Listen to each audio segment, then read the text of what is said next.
Di ba usay ka na mag-anak ka, wag ka na marag. Kaysa una man gud ang Inday sa Bisaya, ba ang Inday sa Bisaya kay labing. Loving. Ang Inday sa Princess. Tagalog. Katabang. Katabang. Ako, hindi mo lang. Sorry ko din yun.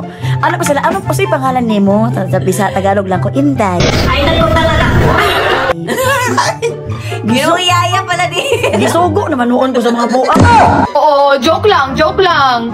Oh, ba't ka nagagalit? Nag-joke lang ako eh. So kasi ang nga na ba sa mga Tagalog, di ba? So wala man kayo na experience noon din. Wala, miga ka na marag kuan man. Dili man.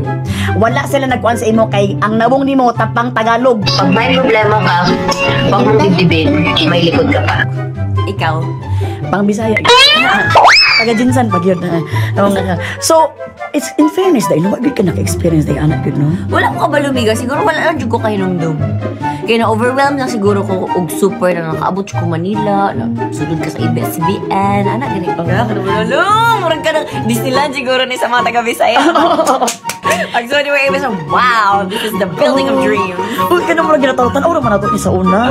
Nagkaroon mo, Lulus, gusto na mo sana na Bakit ano yung gusto nila? Nakita anak ko, miga guwapa kayo, miga. Katong pagsulod na ko, kinahawa naman sa showbiz. Iniwasan ka pala ni Christian Hermosa, Oo, miga. abot ng miga, uy. Kasi nabalitaan ni Christian Hermosa, crush mo si Jericho Rosales.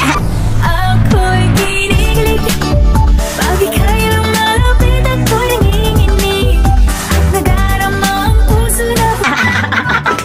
Nabasa pa siguro si Christian Hermosa kung mukhang ato pasaginlan siya sa ano, char-char lang.